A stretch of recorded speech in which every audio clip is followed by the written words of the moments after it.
mencerahkan, menggerakkan, menggembirakan.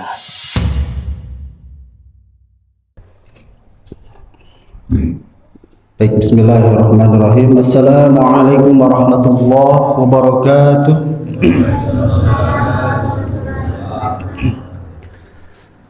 Bismillah, alhamdulillah, wassalatu wassalamu ala rasulillah wa ala alihi wa sahbihi wa mawalah. Ashhadu an la ilaha illallah wahdahu la syarika lah, wa ashhadu anna muhammadan abduhu wa rasuluhu alladzi la nabiyya ba'dah. Allahumma salli wa sallim wa barik ala Muhammadin wa ala alihi wa sahbihi ajma'in. Baik para jamaah hadirin wal hadirat yang sama-sama hadir di insyaallah tempat yang penuh berkah ini, marilah kita sama-sama meniatkan kita duduknya di masjid ini, di tempat ini untuk senantiasa bertafakur. Kita bersyukur kepada Allah Subhanahu wa taala sampai detik ini Allah Subhanahu wa taala masih memberikan kenikmatan, kesehatan, kekuatan sehingga kita hari ini bisa menghadiri pengajian rutinan, ya. Dan ini adalah bagian dari ikhtiar kita semua. Kita ingin menjadi insan yang terbaik di mata Allah Subhanahu wa taala. Dan mudah-mudahan juga Allah Subhanahu wa taala mencatat niat baik kita ini adalah tidak hanya untuk kita sendiri, tetapi anak-anak kita, gitu ya, keluarga kita, mudah-mudahan mendapatkan kebaikan kita hadirnya di sini. Meskipun nanti ada saudara kita, anak-anak kita yang tidak hadir, sesuatu ilmu yang kita pahami, ada satu kebaikan yang kita dapat ketika kita habis talabul ilmi, maka di situ ada perintah Rasulullah SAW untuk senantiasa menyampaikan apa yang kita paham, gitu ya. Karena pada dasarnya yang menyampaikan kebaikan itu bukan kewajiban ustadz, gitu ya. Yang menyampaikan kebaikan itu bukan yang hanya seorang kiai atau guru saja. Justru kata Rasulullah SAW bahwasannya ketika kita tahu sedikit tentang satu kebaikan maka sampaikanlah, gitu. Karena itu kan pahalanya akan sama, gitu ya, seperti para asatid yang menyampaikan kepada para jamaah. Menyampaikan kebaikan tidak mesti harus menunggu dulu bagian waktunya di mimbar. Menyampaikan kebaikan tidak mesti harus ke masjid dulu, gitu ya. Justru menyampaikan kebaikan dimanapun kita berinteraksi dengan siapapun, maka watawassaw bil haqqi watawassaw bis sabr. Maka disitulah kita senantiasa menyampaikan kebaikan-kebaikan, saling menasihati dan seterusnya. Baik, para jemaah sekalian, alhamdulillah saya bisa bersilaturahmi kembali. Terima kasih Pak DKM, pengurus yang sudah mengundang kembali untuk silaturahmi. Mudah-mudahan ini menjadi giroh, gitu ya, khususnya saya pribadi untuk lebih banyak lagi untuk belajar. Dan alhamdulillah terima kasih banyak para jamaah sekalian, hadirin wal hadirat, yang hari ini di sela-sela kesibukannya, mungkin tadi hari Ahad ya, ada yang habis jogging, gitu ya, ada yang habis liburan sama keluarganya, sore istilah Sunda sok sanaos bitis carangkeul, gitu ya. Kemudian pengen nama laleson, gitu ya, gogoleran sore istilahna sambil nonton TV. Tapi inilah yang perlu syukuri para jamaah sekalian. Terkadang kita terjebak dengan hawa nafsu, bahwasannya yang enak-enak itu adalah ketika kita santai, gitu ya, di rumah nonton TV, main HP. Apalagi sekarang mungkin nenek-nenek juga mungkin kenal dengan TikTok, gitu ya. Ini ibu-ibu suka main TikTok. Instagram, gitu ya. Nah, insya Allah pada hafal hari ini ya. Nah, itu kebayang hawa nafsu itu sambil nyemil, gitu ya, santai di kursi dan seterusnya. Tapi kalau seandainya kita mendefinisikan bahwa yang enak itu seperti itu, kita kira-kira nonton HP 5 jam kira-kira gimana rasanya? Nikmat atau tidak kira-kira? Cangkel oke, Pak. Oke. Nah, oleh sebab itu Allah Subhanahu wa taala mendesain dunia ini hanya untuk menguji siapa di antara hamba-hambaku yang mampu memfokuskan dirinya untuk mengikuti aturan-aturan Allah. Gitu ya. Maka salah satu nikmat yang paling luar biasa hari ini adalah kita kumpulnya di sini. Dan tidak ada yang nikmat yang lain. Gitu ya. Itu yang perlu kita syukuri. Saya sering berpikir begini. Kalau di masjid itu terkadang pikiran kita datang ketenangan yang kita tidak terhingga gitu ya, tidak terpikirkan sebelumnya. Di masjid itu orang itu fokus kepada apa yang ia inginkan. Berbeda ketika kita ada di tempat acara yang satu di aula atau hotel, terkadang pasti terbaca duduk yang paling depan tuh yang punya jabatan, tamu undangan, VIP dan seterusnya. Pernahkah di masjid ada yang komplain, sab pertama itu karena saya Pak RT gitu ya, atau saya kepala desa, saya harus di depan? Gak ada ya. Tapi ketika datang ke masjid itu fokus dengan apa yang sesuai dengan apa yang diinginkan, maka itu datangnya sakinah, dan itulah perlu disyukuri. Maka sekali-kali kita, ya Allah terima kasih, langkah kaki saya masih melangkahkan ke tempat yang Engkau ridhoi. Ya Allah terima kasih, mata ini yang sering saya sendiri jarang sekali membaca Al-Quran, tapi hari ini kita masih mampu diperlihatkan kebaikan-kebaikan.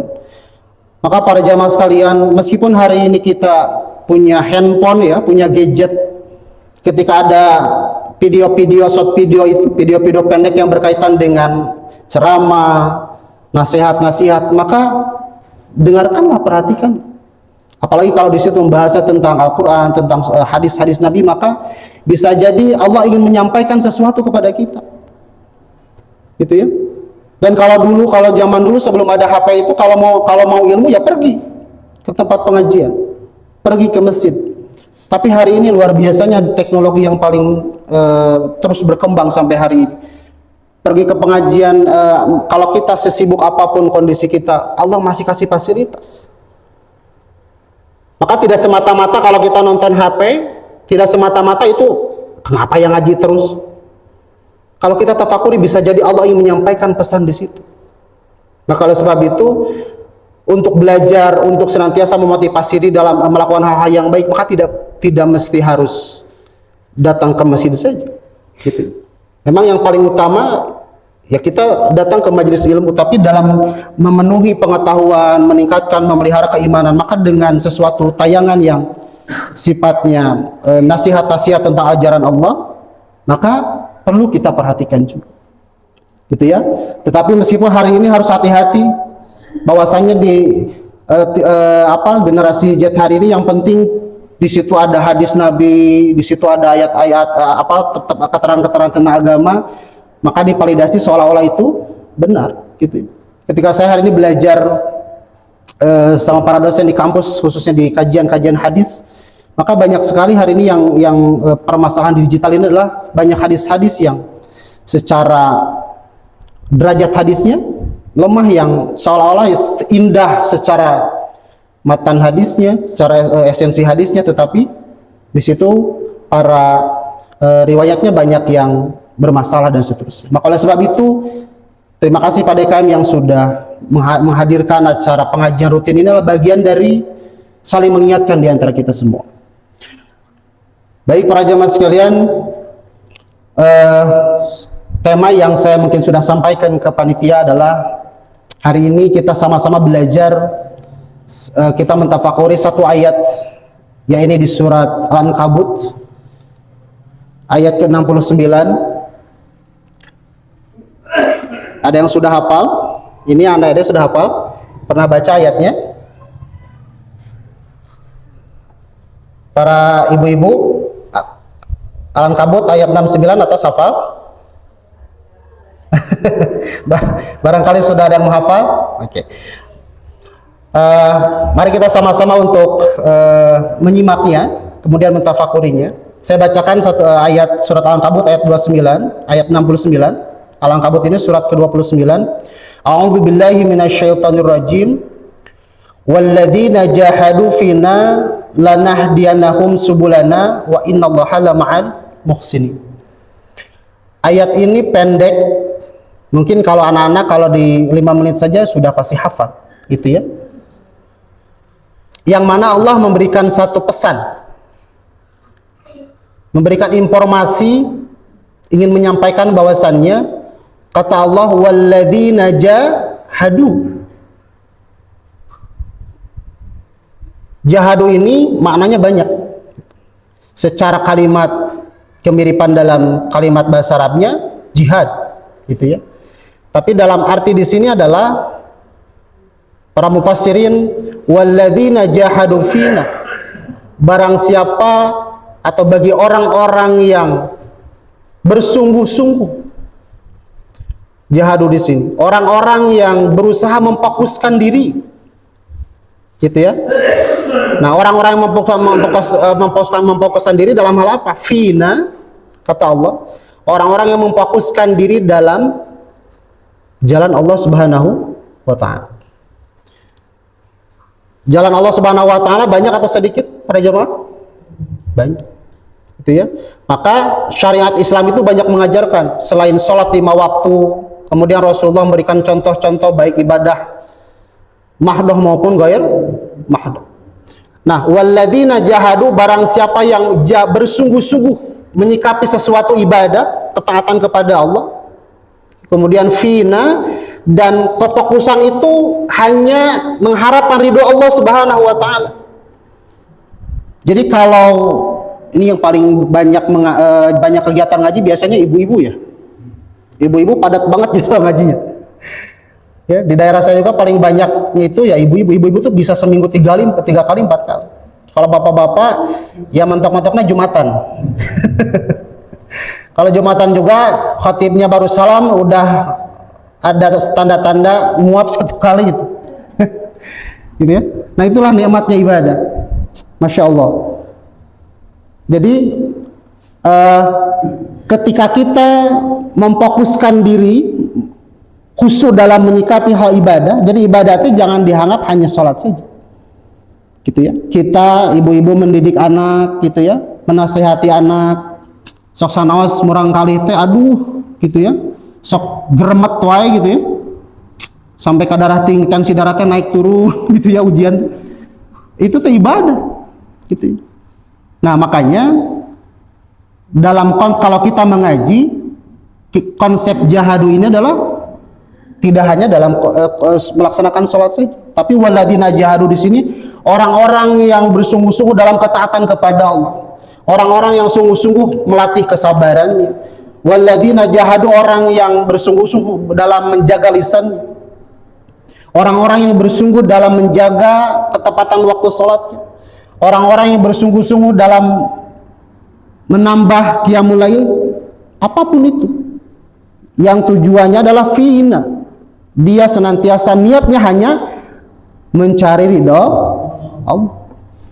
Kenapa dalam konteks ada terusan ayat kalimat dengan fina? Karena tidak semua jemaah, tidak semua orang itu melaksanakan kebaikan tapi niatnya tidak kepada Allah. Maka ada satu hadis, merasa dirinya sudah cukup amal soleh, gitu ya. Kata Rasul, ada sahabat menyaksikan si fulan ini sholatnya tepat waktu, wajibnya senantiasa terlihat, apalagi sunnahnya, Senin Kemisnya dan seterusnya, semua ibadah tuh terlihat sempurna. Tapi ada kalimat, ini si fulan pasti ahli surga. Tapi kenapa Rasul menyatakan dia ahli neraka? Berarti persoalan ibadah ini tidak hanya sebatas kita menggugurkan kewajiban, tapi memang itu tadi, walladzina jahadu. Jahadu ini perlu kita manai bahwa tidak semata-mata kita ya udah selesai saja begitu saja. Tapi jahadu ini adalah betul-betul harus dengan bila ilmi. Karena kalau kita ingin bersungguh-sungguh dalam satu hal ibadah, kalau tidak dengan ilmunya, pasti kita tidak kuat dengan tantangan. So kadang-kadang kalau kita sedang semangat ibadah para jemaah, pernah kita Ada satu momen melaksanakan sholat tuh khusyuk, dia mulai di rumah di kamar, nikmat gitu. Apalagi kalau kita sedang punya masalah ya. Apalagi kalau masalah itu yang membuat kita keluar air mata, gitu ya. Terkadang kita merasa khusyuk banget sampai berniatan, ya Allah, saya besok akan qiyamul lail lagi. Kalau masalahnya udah selesai, apalagi nonton film yang rame, kagok, gitu, dan seterusnya. Nah, maka kalimat jahadu ini adalah tidak semata-mata orang mudah begitu saja, gitu ya. Seperti hal kata Allah Subhanahu wa taala, jangan menyangka orang yang mengatakan amanna, saya menjadi orang yang beriman, saya punya iman, atau saya yakin terhadap aturan-aturan Allah. Tapi ketika mereka belum diuji, jangan merasa tenang dulu.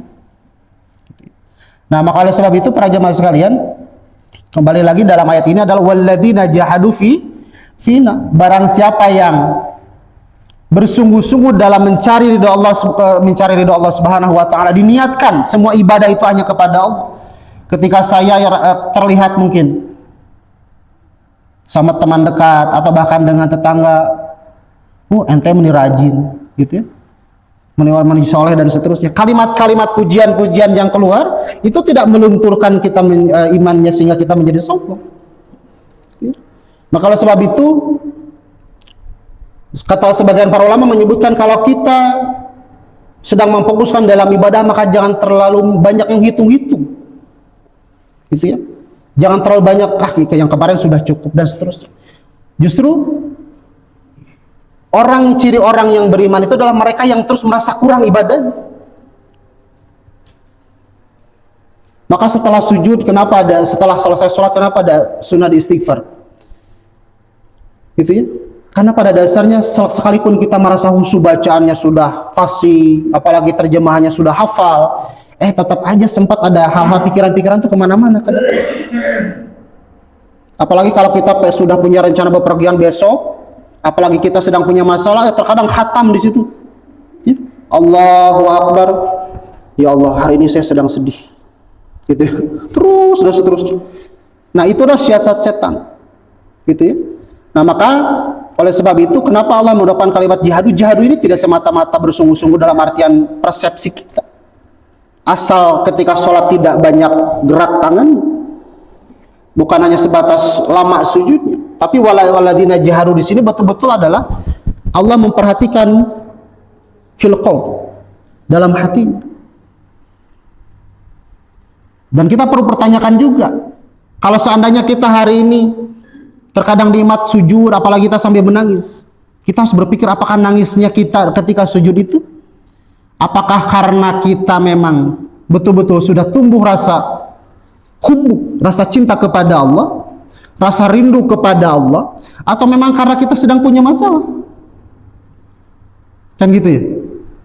Nah, maka oleh sebab itu jihadu di sini berarti kan perlu kita memahami secara bagaimana Rasulullah SAW mencontohkan dalam semua ibadah. Karena niat ini adalah betul-betul harus kita pelihara. Nah, kemudian kata Allah Subhanahu wa taala, ketika orang yang jahadu fina, maka kalimat selanjutnya adalah walladzina jahadu fina lanahdiyannahum subulana. Kalau orang yang sudah bersungguh-sungguh berupaya agar setiap sholatnya disikapi dengan baik, kemudian setiap sedekahnya diniatkan, dijaga keikhlasannya, kemudian melaksanakan kebaikan, gitu ya, kepada mendidik anak, dijaga keikhlasan. Terkadang kan kita ke anak itu tidak terkontrol ucapan kita. Sorry, istilah Sunda masuk, kadang-kadang kita sok keceplosan, kalau tinggal kurang kumaha bahasanya gitu. Terus di jajanan, di bajuan, di kumaha, terus dipapai gitu ya. Nah, itulah. Tapi kalau orang yang jahadu di sini adalah mereka senantiasa menjaga betul-betul ada ketakutan. Takut kalau kita ibadah yang kita lakukan itu adalah Allah tidak menerima. Gitu. Maka oleh sebab itu jahadu di sini adalah sesuatu yang betul-betul penuh kehati-hatian, penuh dengan tidak sembarang melaksanakan, gitu ya. Nah, kata Allah, bagi orang siapapun hambanya yang jahadu lanahdiyanahu subulana, maka Allah akan tuntun, ya, Ini dengan kalimat la. Di sini adalah betul-betul Allah ada satu janji yang pasti. Lanahdiyanahum, Allah akan tuntun. Kalau saya bahasakan adalah kalau kita sudah menyikapi keseriusan dalam hal ibadah, sesuatu kita senantiasa menyadarkan kepada Allah Subhanahu wa taala, maka lanahdiyanahum saya definisikan Allah tuh sudah men-setting alarm. Jadi kalau kita ada satu kumpulan gitu ya, teman-teman kelompok itu sedang apa? Sedang menggibah. Nah, kira-kira kalau orang jahadu, kalau orang sedang membicarakan orang lain, mau ditemenin atau kita menghindar? Gitu ya. Ada orang sih diajakan. Orang kadang-kadang diomongkan oge gitu sih, orang udah diomongkan aja jadi penasaran gitu ya. Ikutan lah atau dengerin, takut ngomongin saya. Nah, orang yang jahadu ini hati-hati. Kenapa? Karena orang jahadu ini tidak penting lagi pandangan manusia. Sekalipun dia diomongin sama tetangga, sama orang-orang di sekitarnya, tapi kalau dia yakin sedang beribadah, dia yakin sedang menghusyukkan dirinya dalam ketaatan kepada Allah, tidak ada lagi ketakutan. Dan yang perlu dipahami adalah, coba kalau kita lihat sejarah Nabi itu adalah sudah dimaksum. Nabi itu tidak pernah berbuat salah dan sudah dijamin masuk syurga. Tapi kalau kita perhatikan, Nabi, apakah semua umat yang di sekitarnya itu menyukai? Apakah Nabi itu senantiasa semua umat manusia disanjung? Tidak. Bahkan Nabi itu dilempari unta, diludahi, disebut majnun. Gitu ya, Nabi itu. Sekarang terkadang kita bukan saudara Nabi juga, gitu ya. Kita tidak ada kedekatan dengan keluarga nasab Nabi juga, tapi seolah-olah kita sudah beribadah satu ibadah saja, terkadang kita merasa pangsolehna gitu ya. Nah itu. Jadi kata para ulama, orang yang digoda iblis itu, orang yang digoda setan itu bukan hanya orang-orang yang mereka tidak sholat. Justru orang yang mereka sudah tidak taat kepada Allah, setan itu ringan sekali menggodanya. Tapi perhatikan, yang paling berat itu adalah, yang paling berat itu apa? Yang ibadah. Karena derajat setan lagi yang suka ngogoda tukang ibadah mah, mereka juga berilmu. Iblis gitu ya. Maka setan itu tidak tertarik kepada orang-orang yang suka tidak sholat, mabuk-mabuk, maksiat terus, ya mereka sudah menjadi saudaranya. Tapi yang ditantang siapa? Hamba-hamba yang sudah rajin sholat itu. Maka tong kaget para jamaah sekalian. Kalau kita hari ini, ya Allah, saya ingin menjadi orang sabar, gitu ya. Saya ingin mendidik anak, mungkin para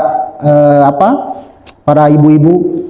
Ya Allah, saya ingin belajar sabar mendidik anak. Ingat kata Allah, mewakili dengan ayat, barang siapa yang beriman itu jangan merasa nyaman dengan menyatakan iman dulu sebelum diuji. Maka ketika siapapun yang menyatakan dirinya berniat baik, itu pasti datang ujian. Mata sok lamun ibu-ibu, ya Allah saya ingin sabar, pasti anu murang kali tarina bager teh jadi rungsing gitu ya. Anu tadina teu aya kahoyong tiba-tiba tantrum. Kamu tantrum teh di mall misalkan gitu. Dan seterusnya. Emot eta teh Allah sedang menguji ucapannya kita, ingin menjadi orang sabar, ingin menjadi orang yang lebih taat dan seterusnya. Kenapa? Yaitu tadi saya pernah sampaikan ketika kultum tarawih mungkin waktu itu ya, bahwa ad-dunya sijnul mu'min, bahwa dunia itu adalah penjara bahasanya. Penjara itu adalah aturan-aturan yang serba diatur. Gitu ya. Tapi wal jannatu, dan itu menjadi surganya bagi orang-orang yang kufur kepada Allah. Oke. Nah, maka oleh sebab itu kembali kepada tadi walladzina jahadu fina, artinya bahwa orang yang bersungguh-sungguh itu para jamaah sekalian itu bukan suatu hal yang mudah. Gitu ya. Tetapi kata Allah, kalau kita berbicara kepada di surat Al-Insan, Allah pun tidak berbicara mudah dalam ketaatan. Gitu ya. Allah pun tidak memudahkan, tidak menyepelekan kepada ketaatan kepada Allah sendiri, kepada umatnya, kepada hambanya. Tetapi kata Allah, dalam ketaatan kepada Allah, Allah menyuruhnya apa? Fasbir li hukmi rabbik. Allah tunjuk, hai hambaku, jika engkau sedang ibadah, sedang kau sedang sholat, sedang melaksanakan kebaikan, fasbir. Allah itu memerintah untuk bersabar. Ari sabar itu adalah bukan artinya kita pasif diam. Jadi pasbir itu adalah bukan orang yang tidak sama sekali mengeluh. Pasbir itu adalah senantiasa dia berikhtiar setiap dia salah, khilaf, astagfirullahaladzim, ya Allah maafkan saya. Setiap kita ada godaan yang lain yang merusak kondisi sehingga kita tidak ikhlas atau kondisi apapun yang mengganggu fokus, maka orang pasbir itu adalah senantiasa menyandarkan itu kepada Allah Subhanahu wa taala. Tapi kunci dalam sabar adalah kata Allah Subhanahu wa taala, wala tattabi' minhum athima. Janganlah kita sekali-kali mendekati atau mengikuti di antara mereka-mereka yang senantiasa berbuat dosa. Jadi kalau hari ini kita ingin termasuk orang yang jahadu kepada Allah, kepada aturan Allah, jahadu dalam mencari ridho Allah, berarti kita harus apa jihad? Harus berhati-hati. Kita butuh sosial, butuh bermasyarakat, butuh. Tapi kata Allah, wala tatabi minhum athima. Di situ khitabnya tidak kepada sebagian kecil orang. Itu tidak khusus kepada orang-orang kafir. Tetapi karena kenapa di antara umat Islam sendiri terkadang masih yang banyak melanggar, banyak menormalisasi kemaksiatan. Tetapi kata Allah, wala tatabi minhum athima.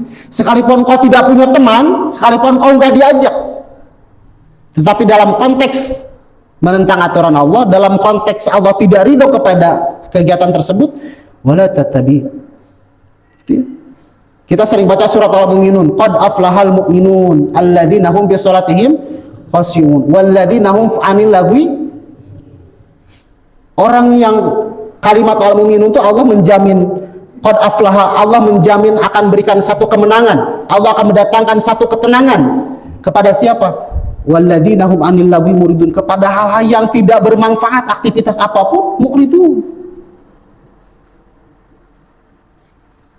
Gitu ya. Tapi kalau kita lihat anak-anak hari ini, kalau nggak diajak main itu terkadang kekhawatirannya luar biasa. Gitu ya. Hari ini anak-anak Gen Z di sekolah yang jenjang SD, gitu ya, SD kelas 4, 5, 6, bahkan SMP, SMA, hari ini lebih penting kelompoknya daripada keluarganya. Makanya para jamaah sekalian, kalau anak-anak yang sudah punya anak yang sudah SMP, SMA, kadang-kadang kalau diatur itu hampir masih sama, nggak ada waktu SD, berbeda. Begitu. Kenapa? Karena ya itu tadi. Tapi kalau orang yang didasarinya pemahaman agama, aturan Allah itu jahadu, senantiasa dikaji, dipelajari, kemudian senantiasa dikuatkan dengan thalabul ilmi, maka bersosialisasi itu tidak semata-mata dibebaskan begitu saja bagi orang beriman. Walladzina hum 'anil lagwi muridun. Jadi kita harus pilih-pilih ternyata. Gitu ya. Terkadang kita bersosialisasi itu dipentingkan, berjam bermasyarakat itu penting dan itu adalah perintah karena kita adalah makhluk sosial. Tetapi kalau ada hal-hal yang tidak bermanfaat, mu'ridun, maka harus senantiasa mawas diri gitu. Nah, hadirin jamaah sekalian, maka oleh sebab itu dalam momentum kajian hari ini adalah kita mengajak bahwasannya dengan melalui kita mentafakuri ayat Allah Subhanahu wa taala di surat Al-Ankabut ini ayat 69, walladzina jahadu fina lanahdiyanahum. Jadi kalau kita hari ini bercita-cita senantiasa, ya Allah, Allahumma inna nas'aluka husnul khatimah. Ya Allah, saya bermohon kepadamu, saya ingin berpulang dalam keadaan sujud kepadamu. Dan itu memang Allah juga ingin begitu ke hamba-hambanya. Wala tamutunna illa wa antum muslimun. Allah itu tidak menginginkan kita pulang kepada Allah itu dalam keadaan tidak bersujud, tidak berserah diri. Gitu ya. Maka oleh sebab itu dalam konteks memperbaiki, dalam konteks berupaya jahadu ini adalah tidak terbatas waktu. Dan dalam konteks agama tidak ada istilah terlambat. Gitu ya. Tidak ada istilah tinggalin orang mah isi ento sekolah teh ngaji teh mun bade ka masjid oge gitunya. Masih kene ngaos ke balelol gitu isi. Dalam agama itu tidak ada. Tidak ada dalil yang menyepelekan tentang kebaikan. Allah perhitungkan segalanya. Ya? Maka dalam hal kebaikan mah, orang yang baru niat saja malaikat sudah memperhitungkan atau belum? Sudah. Berbeda dengan orang yang niat jahat. Ya. Nah, malaikat itu kalau ya Allah nanti saya akan bangun ke masjid, sholat subuh akan qiyamul lail, saya akan ke masjid. Malaikat itu sudah menulis niat itu. PT kasihangan. Tetap niat kebaikan itu ditulis. Tapi kalau seorang si itu kurang disungkurkan disuka. Gitu. Seakan niatnya jahat, niatnya jahil, itu malaikat nahan dulu. Kalau memang dia betul-betul melakukan niatnya itu, maka ditulis menjadi sebuah kesalahan. Tapi kalau dia tidak jadi, maka tidak menjadi nilai yang jelek. Maka oleh sebab itu, para jamaah sekalian, maka sekali lagi, marilah kita sama-sama untuk senantiasa bersyukur kepada Allah, senantiasa kita bermunajat kepada Allah Subhanahu wa Ta'ala. Karena berzikir kepada Allah, menjadi orang yang waladina jahadu, itu tidak harus terletak kepada kita yang harus dekat masjid rumah. Berbicara tentang jahadu fina, bersungguh-sungguh dalam ketaatan kepada Allah, tidak mesti kita harus budak-budak kiai, bahasa istilah Sunda. Gitu ya. Urang mau yang soleh, rumah yang pindah ke dekat kiai, lamun orang seperti itu atuh kagencet ke rumah kiai nah gitu. Tidak begitu. Tapi waladina jahadu fina itu dalam artian kita menyikapi keseriusan kalau kita sholat dimanapun gitu ya. Maka senantiasa dikaji yang para ikhwan gitu ya. Kalau sedang dapat ilmu talabul ilmi bahwa yang paling utama adalah sholat di masjid dan berjamaah, maka upayakan itu gitu ya. Nah, dan kata para ulama kalau dalam hal proses jihadu itu adalah kita jangan serakah gitu. Ya Allah, saya pengen tahajud, saya pengen puasa Senin Kamis, saya pengen puasa Daud terus gitu ya. Itu bagus, tapi dalam konteks kita latihan proses jihadu itu adalah kita selesaikan satu persatu. Allah itu lebih suka satu pekerjaan yang bahasanya kecil tapi konsisten istiqomah ya. Daripada kita tahajud berupaya gitu tahajud tapi sholat subuh kasihangan gitu ya. Nah, dan ini di akhir zaman itu perkara hal-hal yang seperti itu tuh jarang sekali mengingatkan. Maka sebab itu bersyukurlah di sini BKM mengupayakan untuk senantiasa talabul ilmi, untuk senantiasa rutinitas kajian. Tujuannya adalah apa? Mengingatkan. Kenapa? Karena kita itu terkadang diperangi dengan hawa nafsu kita sendiri. Dan memang ngaji itu terus terang males gitu. Ada nggak orang yang jingkrak-jingkrakan gitu, happy gitu, saya sering ngaji tuh, jarang sekali gitu. Salto gitu ya. Saya berhasil ngaji terus dan seterusnya. Tetap saja jemaah berat sekali. Kenapa? Ya karena Allah sendiri kan tidak mengentengkan dalam itu. Kenapa? Karena iblis sendiri, setan itu kan tidak ridho gitu ya. Hamba itu adalah tenang dalam ibadahnya. Gitu. Iblis itu tidak akan membiarkan kalau seandainya orang yang sudah berhasil datang ke masjid, ya bangun subuhnya sudah terbiasa tidak telat, setiap dengan azan Allahu Akbar, otomatis datang ke masjid, iblis itu tidak nyerah. Ya, maka dalam saya pernah baca satu bacaan bahwa setan itu berupaya untuk bagaimana ketika kajian ini.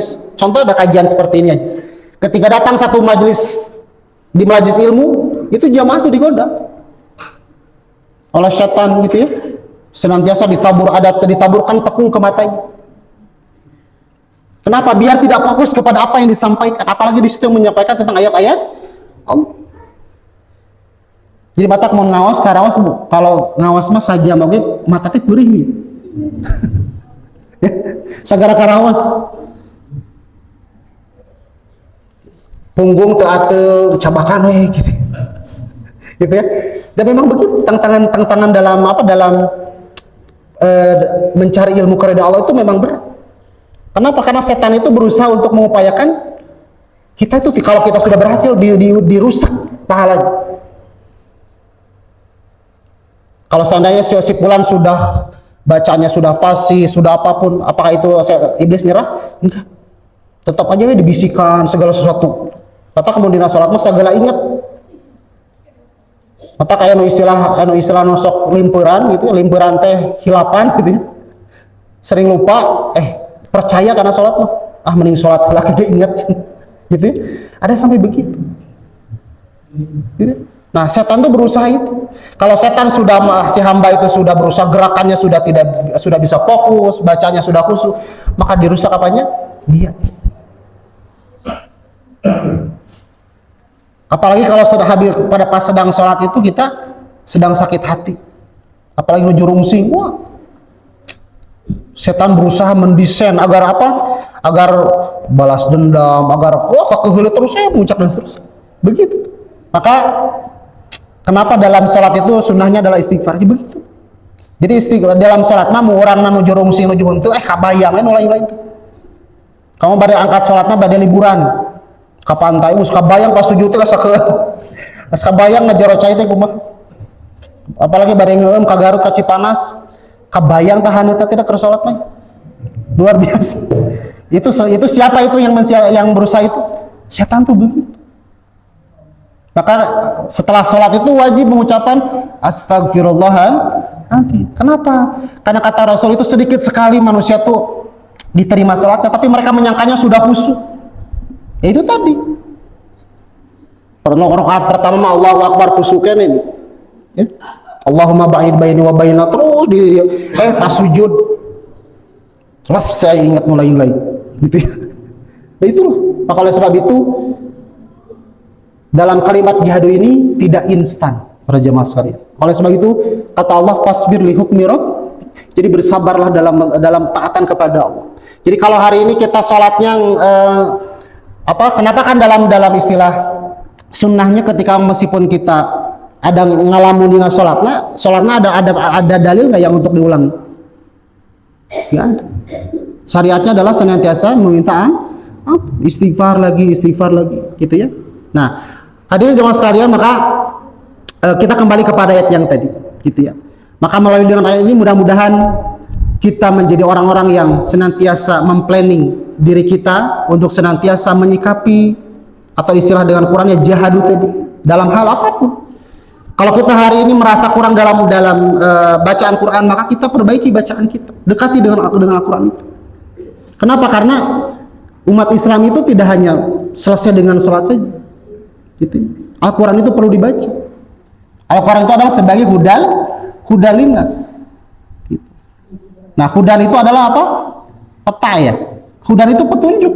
Kalau petunjuk itu kita nggak baca, kira-kira kita tahu dari kemana? Ya kadang-kadang nggak tahu. Gitu. Nah, hadirin jamaah sekalian, maka oleh sebab itu saya pribadi mengajak gitu ya. Ketika saya berbicara seperti ini bukan dalam artian saya sudah jihadu, enggak.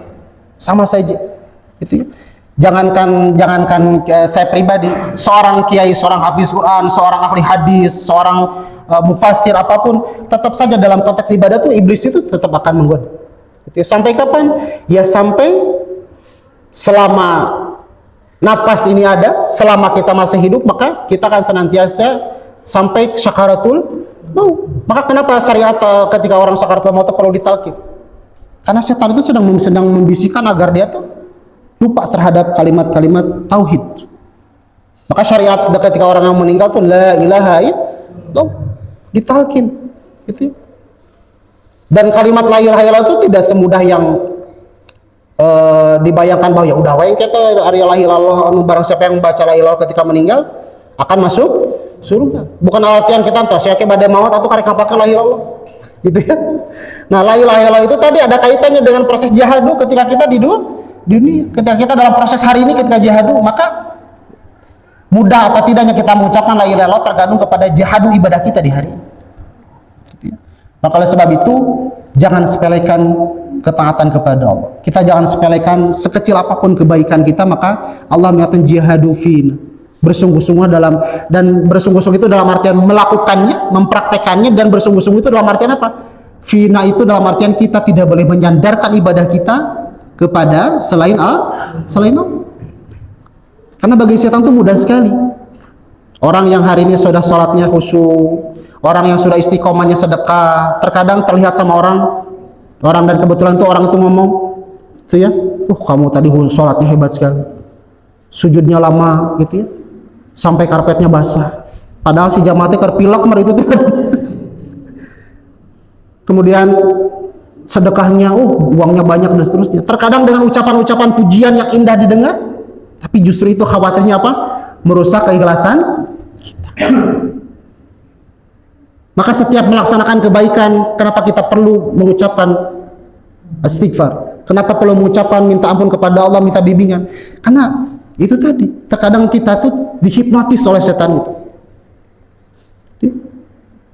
Ya jangankan saya pribadi, kalau seandainya sudah mengisi pengajian tentang sabar, tentang apa, ya tetap aja dapat ujian di rumah juga.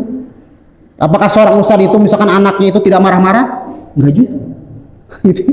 Khusus gitu ya, jamin nanti Allah orang yang suka ceramah misalnya godaannya tidak di keluarga, enggak juga. Sama gitu. Maka kata Rasulullah SAW, kalau dalam proses thalabul ilmi adalah ungdzur maqala wala tandur man. Kalau prinsip mencari ilmu itu adalah jangan melihat siapa, tapi lihatlah apa yang disampaikan. Kalau banyak kan hari ini, nah banyak orang nih jamaah, banyak sekali yang ikut banyak pengajian tapi salah niatnya. Ungdzur man qala. Jadi lamun aya jamaah, lamun aya ustaz ngalakukan kesalahan, geus tong ngaji di jeung setan. Gitu. Udah ustaz kayak gitu. Nah, dalam agama itu Rasul sudah mewasiatkan. Setan itu senantiasa begitu. Maka sekalipun kita berbicara dengan anak kecil, berbicara dengan anak kita yang masih sekolah, tapi ucapannya mengajarkan nasihat, unzur, kata Rasul, perhatikan. Maka Rasulullah SAW itu senantiasa ketika berinteraksi, ketika ada sahabat yang berbicara betul-betul senantiasa menghargainya, kemudian fokus dengan apa yang disampaikannya begitu. Kenapa? Karena Rasul tidak melihat siapa yang berbicara. Gitu ya.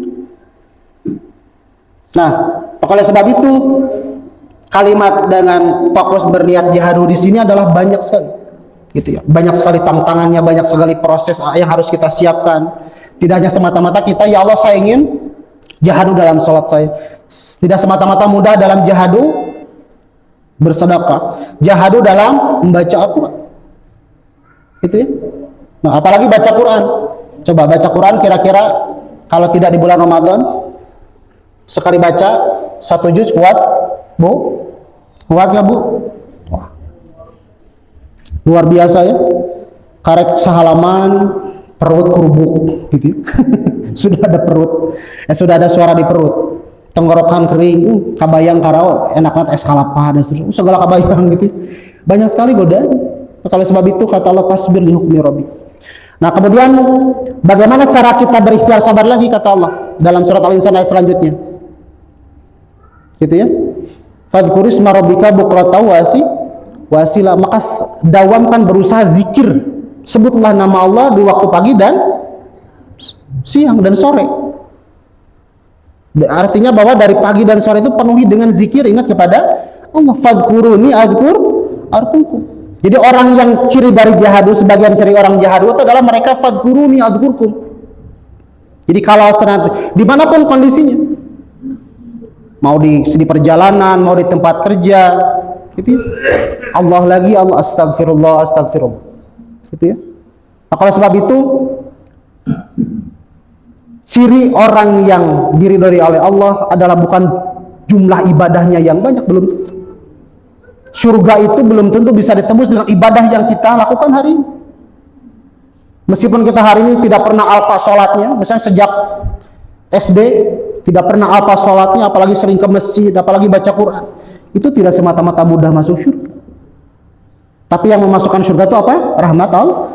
Dan salah satu untuk mencari rahmat itu adalah dengan ibadah tadi, dengan jihadu itu. Gitu ya. Nah, oleh sebab itu fadhkur isma rabbika bukratan wasila. Barang manakala kita ada satu ketika kita semangat ibadah turun lagi semangatnya. Kemudian itu maka Allah sebutlah nama Allah ketika mulai dari pagi sampai sore. Kemudian ayat selanjutnya wa minal laili fasjud lahu wasabbihu lailan tawila.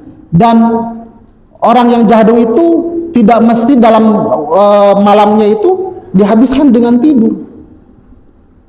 Kata Allah, dan di sebagian malam ini Allah tidak menyuruhnya untuk setiap malam. Wa minal lail. gitu ya. Di mana ba'dun, di mana sebagian, dan di sebagian malam, gitu ya. Allah itu menginginkan, hai hambaku, kalau kita bahasakan seperti kita tuh, hai hambaku, di sebagian malam, di mana malam itu engkau tidak capek, di malam kau punya waktu luang, di malam kau tidak dikejar-kejar dengan rasa ngantuk, kau tidak tidak dikejar-kejar dengan target kerjaan. Wa minal laili fasjud lahu, maka sempatkanlah untuk bersujud. Wasabbihu lailan tawila, dan bertasbihlah kepada Allah Subhanahu wa taala di saat orang-orang lain sedang menikmati dengkurannya, itu ngoroknya, gitu, dengan menikmati tidurnya, menikmati gadangnya dan seterusnya. Engkau sibuk bersujud kepada Allah Subhanahu wa taala. Kenapa sholat sunnah yang disebutkan dalam waktu sholat tahajud? Allah di situ mendatangkan keistimewaan karena tidak mudah jemaah. Tidak mudah melaksanakan sholat qiyamul. Kalau sebab itu kita ulangi dari tadi, walladzina jahadu, kalau kita hari ini mau jahadu, bersungguh-sungguh dalam ibadah dan Allah, dan lanah dianahum, dan kita ingin ditunjukkan oleh Allah Subhanahu wa taala, ingin kita didekatkan dengan orang-orang soleh, ingin kita senantiasa dimudahkan dalam hal kebaikan-kebaikan, maka fasbir li hukmi rabbik, kita harus senantiasa bersabar dalam ketaatan kepada Allah. Wala tattabi' minhum athima, dan kita jangan sekali-kali mengikuti orang-orang yang terlena dengan kesenangan-kesenangan sesaat. Itu ya. Kenapa? Karena dunia ini didesain ju'inalil ladzina kafarul hayatud dunya. Allah membuat indah dunia ini bagi siapa? Bagi orang-orang kafir. Orang-orang kafir mah sama Allah diberikan kebebasan. Orang-orang yang menutup dirinya dari hidayah Allah, Allah bebaskan. Dia mau maksiat seenaknya, mau mabuk-mabukan, mau apapun gitu. Dan itu adalah bagian dari keadilan Allah. Tapi yang paling bahaya adalah kalau kita memandang dunia ini indah dan kita terlena dengan itu, maka istighfarlah kepada Allah Subhanahu wa taala. Kenapa? Karena dunia ini terlalu kecil. Kenapa Allah kasih kekayaan itu kepada orang-orang yang enggak sholat? Kemewahan-kemewahan itu kenapa? Karena bagi Allah dunia ini tidak bernilai. Sangat murah sekali Allah memberikan kekayaan kepada orang-orang yang taat kepada Allah. Sangat murah sekali. Allah janjikannya nanti di yaumil akhir, di akhirat nanti Allah sediakan nikmat-nikmat yang tidak bernilai. Dunia ini kecil nikmatnya yang Allah berikan. Maka sebab itu mudah-mudahan tadi dengan kita berniat jahadu, berniat bersungguh-sungguh kepada Allah fina, dan kita senantiasa apapun ibadah kita disandarkan kepada Allah Subhanahu wa taala, lana dianahu, mudah-mudahan Allah tunjukkan kita.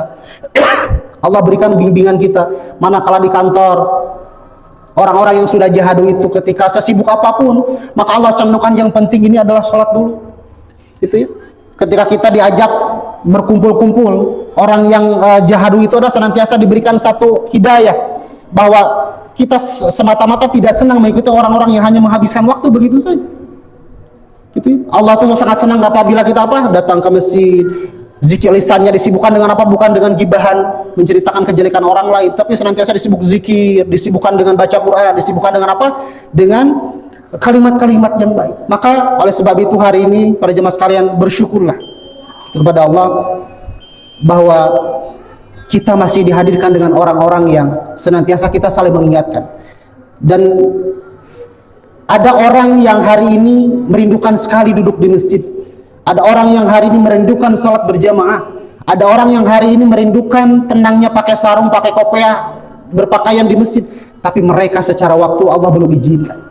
Mereka terus mencari apa yang ia butuhkan. Maka sebagian riwayat, saya pernah dengar satu perkataan satu hadis bahwa Allah itu sangat benci kepada hamba yang siang harinya sibuk kerja seperti keledai, tapi di malam hari dia seperti bangkai. Dia tiap hari kerja tanpa ibadah kepada Allah, gitu ya. Dan malam harinya dia juga disibukkan dengan tidur. Maka rugilah orang-orang seperti itu. Tetapi jamaah sekalian, kita juga jangan sempit dalam pemikiran hal ini. Dalam artian jahadu di sini adalah orang-orang yang disebut juhud itu adalah bukan orang-orang yang meninggalkan dunia. Gitu ya. Orang-orang yang kadang-kadang orang bilang kamu kerja terus, orang-orang terlalu cinta pada dunia. Para ulama tidak semudah itu dalam menyatakan hubud dunia. Gitu ya. Orang yang hubbu dunia itu adalah orang yang sibuk dia mencari apa yang ia inginkan di dunia, tapi dia tanpa ibadah kepada Allah. Gitu ya.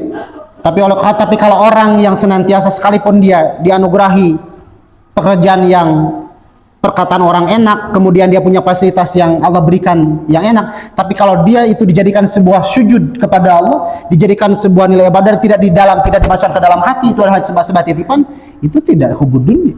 Gitu ya. Maka oleh sebab itu, marilah kita sama-sama untuk saling mengingatkan dalam hal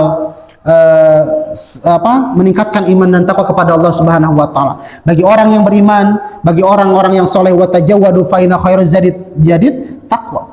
Bahwa sebaik-baik bekal bagi kita adalah orang-orang beriman adalah hanya takwa kepada Allah Subhanahu wa taala. Jangan kita apa yang kita miliki di dunia ini kita jangan jadikan sebuah berhala, sebuah sesuatu yang menghalangi kita kepada ibadah kepada Allah Subhanahu wa taala. Oleh sebab itu, mudah-mudahan juga Allah Subhanahu wa taala senantiasa memberikan hidayah taufik kepada kita semua, dan kita senantiasa, yang terpenting kita didekatkan dengan orang-orang yang soleh. Karena kalau kita tidak didekatkan dengan orang-orang soleh, apalagi kita mungkin yang merasa saya pribadi yang imannya masih kurang, wallahu alam apa yang akan terjadi. Maka oleh sebab itu, jangan lupa dalam sujud kita habis sholat, ya Allah, maka ketika akan mulai aktivitas, maka ridhoilah aktivitas ini, ya Allah. Kemudian ketika kita berinteraksi, ya Allah, dekatkanlah dengan orang-orang yang senantiasa menyebut namamu. Ya Allah, dekatkanlah dengan orang-orang yang senantiasa menasihati. Dan begitu pun kita doakan anak-anak kita, hadirin jamaah sekalian. Anak-anak kita yang hari ini dipesantrenkan, yang hari ini sekolahnya jauh, apalagi anak-anak yang kita sudah besar, yang kita tidak bisa memantau 24 jam, doakanlah anak-anak kita. Karena saya pribadi diamanahi menjadi seorang guru di sekolah. Hari ini kasusnya banyak sekali, jemaah sekalian.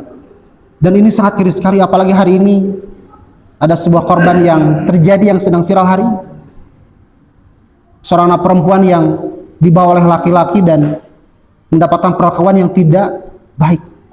Dan inilah peringatan bagi kita semua. Betapa pentingnya kita mendidik anak-anak kita dalam hal ketauhidan kepada Allah Subhanahu wa taala. Gitu ya. Bagi anak-anak perempuan, kita jangan biarkan anak perempuan kita memperlihatkan auratnya. Bagi kita, kalau anak-anak perempuan yang sudah balik, maka ingatkanlah untuk senantiasa menutup auratnya. Yang laki-laki sudah balik, ingatkanlah bahwa ketika berinteraksi dengan lawan jenis, perlakukanlah bahwa mau siapapun itu adalah kita tidak mencaci makinya, tidak mensepelekannya, menghargai dan seterusnya. Maka oleh sebab itu caranya apa? Kita senantiasa dekatkan dengan Al-Quran, dekatkan dengan masjid, dekatkan dengan para orang-orang yang soleh. Karena berbahagialah bagi orang tua yang punya anaknya, mereka ketika anaknya sudah mampu senantiasa sayang kepada orang tuanya dengan apa? Dengan rajin ibadahnya, dengan senantiasa mendoakan hal-hal yang baik, dan itu yang paling berharga bagi kita semua. Gitu ya. Mudah-mudahan kita menjadi orang soleh dan punya generasi-generasi yang soleh, sehingga kapanpun kita dipanggil oleh Allah Subhanahu wa taala mengumpulkan kita nanti di yaum akhir dengan keluarga kita, dengan orang-orang yang soleh juga, dan tentunya dengan Rasulullah SAW. Amin ya Allah ya rabbal alamin. Baik, itu saja karena waktu sudah isya. Kita akhiri dengan ucapan hamdalah, alhamdulillah rabbil alamin. Mudah-mudahan apa yang saya sampaikan, hal-hal yang baiknya itu datang dari Allah Subhanahu wa taala, dan yang kurangnya datang dari saya pribadi, dan mudah-mudahan Allah memaafkan. Dan insyaallah kita akan bertemu di lain kesempatan, dan bismillah, mudah-mudahan kita menjadi orang yang jahadu sesuai yang dibahas dari dalam surat Al-Ankabut, dan sehingga kita menjadi orang-orang yang husnul khotimah nanti ketika kita pulang kepada Allah Subhanahu wa taala. Amin ya rabbal alamin. Rabbana zalamna anfusana wa illam taghfir lana wa tarhamna lakunanna minal khasirin. Wa la minkum. Wassalamu alaikum warahmatullahi wabarakatuh.